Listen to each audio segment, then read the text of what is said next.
Sa ngalan ng Ama, at ng Anak, at ng Espiritu Santo. Amen. Salamat Ama sa maraming pakinabang na mayroon ako ngayon. Salamat sa buhay ko, sa pag-akit sa akin sa iyong sarili at pagdadala sa akin sa iyong pamilya bilang anak ng Diyos. Salamat sa pagligtas sa akin, sa pagkamatay mo sa krus at muling pagbangon upang ako rin ay magkaroon ng buhay na walang hanggan. Salamat sa isang magandang pahinga sa gabi at para sa pagkakataong maglingkod sa iyo ngayon.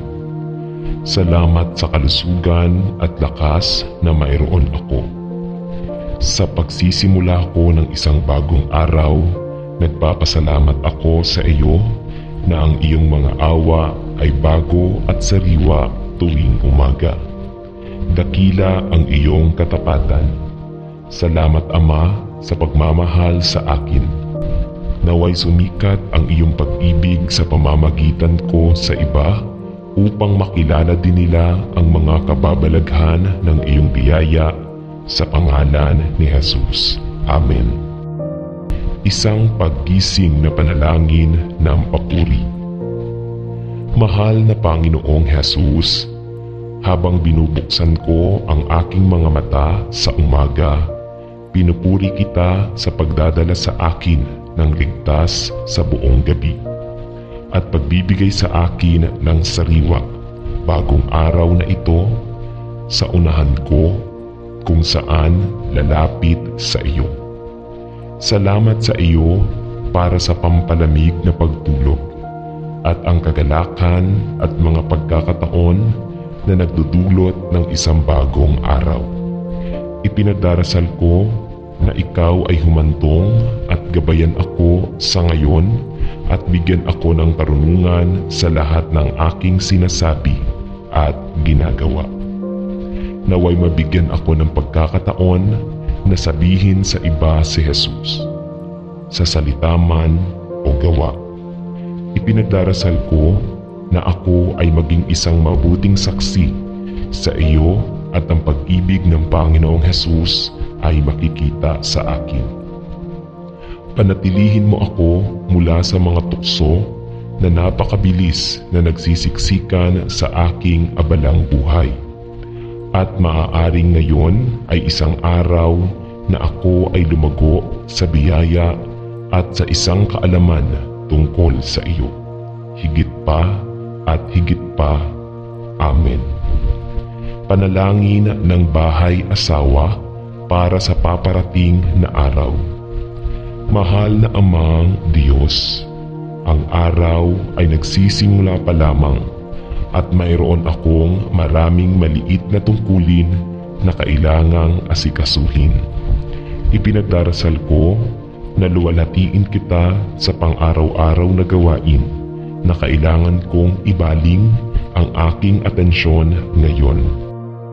Naway ihanda ko ang mga pagkain ng pamilya ngayon ng may pasasalamat na puso para sa iyong mapagbigay na probisyon. Maging kasama ang lahat ng mga nahaharap sa kahirapan ngayon at hinihiling ko na sa iyong awa ay ibigay mo rin ang kanilang mga pangangailangan. Salamat na ipinangako mong ibibigay ang lahat ng aming mga pangangailangan ayon sa iyong kayamanan at biyaya.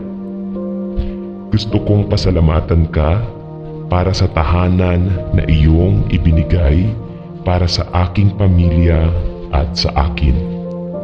Ipinagdarasal ko na habang naglilinis at nag-aayos ako ngayon, magiging masigasig ako sa aking mga tungkulin at magtatrabaho ng may pusong papuri at sa iyo at para sa iyong inaraming na biyaya. Sa pangalan ni Jesus. Amen. Panalangin upang panatilihin ako mula sa pagiging masyadong alala.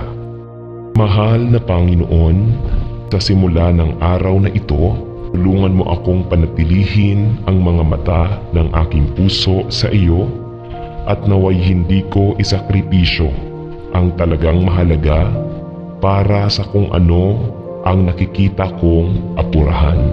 Tulungan mo akong huwag maging masyadong abala upang kalimutan na tingnan ang lahat ng kagandahan ng nakapaligid sa akin sa mundo na iyong nilikha. Tulungan mo akong hindi magmadali na hindi ako nakikinig sa iyong maliit na boses. Panatilihin mo akong nagdarasal ako mula sa busyness at naway lumapit ako sa iyo. Sa pangalan ni Jesus ay nagdarasal ako. Amen. Hayaang makita sa akin si Jesus. Mahal na Panginoong Jesus, ipinagdarasal ko na sa pagharap ko sa isang bagong araw, maaari kong ipakita ang iyong kagandahan sa mga bagay na aking sinasabi at ginagawa. Dalangin ko na ibigay mo sa akin ang pag-ibig na nasa iyong puso upang maibigay ko ang iyong pagmamahal sa iba. Dalangin ko na bigyan mo ako ng isang bagay ng iyong karunungan upang matulungan ko at hikayatin ang mga taong nakakasalamuha ko ngayon. Dalangin ko na bibigyan mo ako ng isang bagay ng iyong pasensya upang maipakita ko ang parehong biyaya at awa sa mga nahihirapan o nasiraan ng loob. Dalangin ko na ipagkaloob mo sa akin ang iyong biyaya upang ako ay maging kasangkapan upang patawarin ang mga pang-iinsulto o kawalang ingat ng iba sa akin. Ipinagdarasal ko na sa lahat ng bagay ay makita ka sa akin at sa iyong pangalan ay nananalangin ako. Amen. Ang aking panalangin para ngayon. Mahal na Diyos, ipinagdarasal ko na ngayon ay mabilis akong purihin ka sa lahat ng sinasabi at ginagawa ko at mabagal na punahin. Ipinagdarasal ko na mabilis akong hikayatin ang iba sa halip na magreklamo. Ipinagdarasal ko na maging mabagal akong magalit o masiraan ng loob. At naway magkaroon ako ng pusong mabilis magpatawad at hindi pumuna o humatol. At Diyos, ipinagdarasal ko na maging bukas palad din ako sa aking pagbibigay at hindi makasarili sa mga bagay na akin. Ipagkaloob mo sa akin ngayon na maging isang tunay na pampatibay loob sa lahat ng aking nakikilala at tulungan akong ilayo ang aking dila sa anumang hangal na salita na maaaring makapinsala o makapagpahina ng loob. Salamat sa buhay na ibinigay mo sa akin ngayon. Dalangin ko na magdala ako ng karangalan sa iyong pangalan ngayon, sa pangalan ni Jesus. Amen. Lakas upang mabuhay ang isang buhay na nakalulugod sa Diyos. Tulungan mo ako, Panginoon, na gumising tuwing umaga na ang mga mata ng aking puso ay nakatingin kay Jesus at ang mga iniisip ng aking isipan ay nakatuon sa Kanya. Ipinagdarasal ko na maibigay ko ang lahat ng tungkulin ng araw sa iyong mga kamay upang ang iyong kamay ay nangunguna at magabayan ako sa lahat ng desisyon na aking ginagawa. Paganahin akong lumapit sa araw na ito nang may pananabik na gawin ang mga bagay na nakalulugod sa iyo.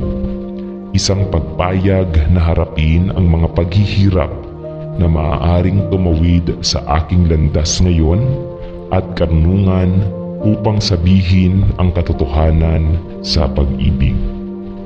Bigyan mo ako ng pasensya sa lahat ng maaari kong matugunan ngayon. Ilayo mo ako sa mga hangal na salita at naway magpakita ako ng pagpipigil sa sarili at katarungan at karunungan sa lahat ng mga pangangailangan at pangangailangan na maaari kong makaharap habang tumagal ang araw. At panatilihin mo ako sa perpektong kapayapaan sa buong araw na ito habang ang aking isip ay nananatili sa iyo. Tinatanong ko ito sa pangalan ni Jesus. Amen. Lakas upang mabuhay ang isang buhay na nakalulugod sa Diyos. Mahal kong Panginoong Jesus, mahal ko ang aking ina at salamat sa pagbibigay mo sa akin sa Kanya. Salamat sa lahat ng ginagawa niya para sa akin at sa pagkain na ginagawa niya. Salamat sa pagbibigay sa akin ng pinakamahusay na ina sa mundo. Mangyaring pagpalain siya araw-araw at tulungan siya sa lahat ng kanyang ginagawa. Salamat na ikaw ay namatay para sa akin sa krus upang patawarin ako at muling bumangon upang lahat tayo ay makasama mo sa langit. Pagpalain kayong lahat sa pangalan ni Jesus. Amen. Panalangin ng pagpapagaling para sa pagpapagaling ng aking ina. Nagmamahal sa Panginoon at Ama ng lahat ng kaaliwan. Lumapit ako sa iyo sa pangalan ni Jesus upang ihiga ang aking ina sa iyong paanan. Alam na siya ay nakasama sa habang panahon. Hinihiling ko sa Panginoon na pagalingin mo siya sa anumang bagay. Ay bumabagabag sa Kanya. Palayain siya, nananalangin ako. Mula sa sakit at kalituhan sa kanyang pinagdadaanan. At ibalik mo siya sa buong kalusugan at lakas. Sapagkat ikaw ang Diyos na nagpapagaling at nagmamalasakit. Salamat sa iyo na iniibig at inaalagaan mo at inaaliw ang lahat ng iyong mga anak. At hinihiling ko na bigyan mo ang aking mahal na ina ng kapayapaan sa puso na tanging maibibigay mo lamang. Naway malaman niya na sa ilalim ay ang iyong walang hanggang mga bisig ng kaaliwan at na ang iyong ipinangako na hindi kailanman iiwan siya o pababayaan siya. Tulungan mo ang aking mahal na ina na madali akong manalangin at ibibigay ko sa iyo ang lahat ng papuri at kaluwalhatian dahil sa iyong pangalan. Amen. Diyos, ako ay nag-iisa. Ang aking ina ay may sakit at ngayon siya ay namatay at ako ay nag-iisa sa buong mundo at ako ay kaya takot at kaya malungkot. Diyos, hindi ko alam kung ano ang gagawin at wala akong isang upang bumaling sa mangyaring tulungan mo ako, manalangin ako. Mangyaring Diyos, ako ay nag-iisa sa mundo at pumunta sa iyo upang hilingin sa iyo na pangalagaan ako at tustusan ako.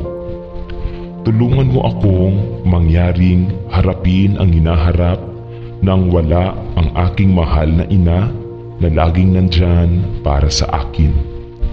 Nangako ka na hinding-hindi mo kami pababayaan. Sabi mo, hindi kita iiwan bilang mga ulila. At iyon ay kung ano ako, isang ulila at lahat ay nag-iisa. Ngunit ilalagay ko ang aking tiwala sa iyo. Alam ko na ikaw ang Diyos na pinagkakatiwalaan ng aking ina, at alam kong napabayaan kitang pagkatiwalaan gaya ng nais niya, na magtiwala sa iyo bilang aking tagapagligtas.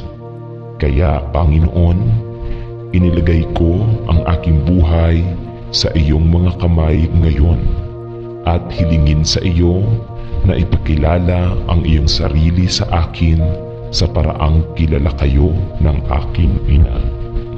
Salamat sa iyo na talagang nagdadala ka ng kapayapaan kapag napuno ng kalungkutan ang aking puso. Mangyaring tulungan mo akong ayusin ang aking mga iniisip sa iyo na aking ipinagdarasal. Tinatanong ko ito sa pangalan ni Jesus. Amen. Sa ngalan ng Ama at ng Anak at ng Espiritu Santo. Amen.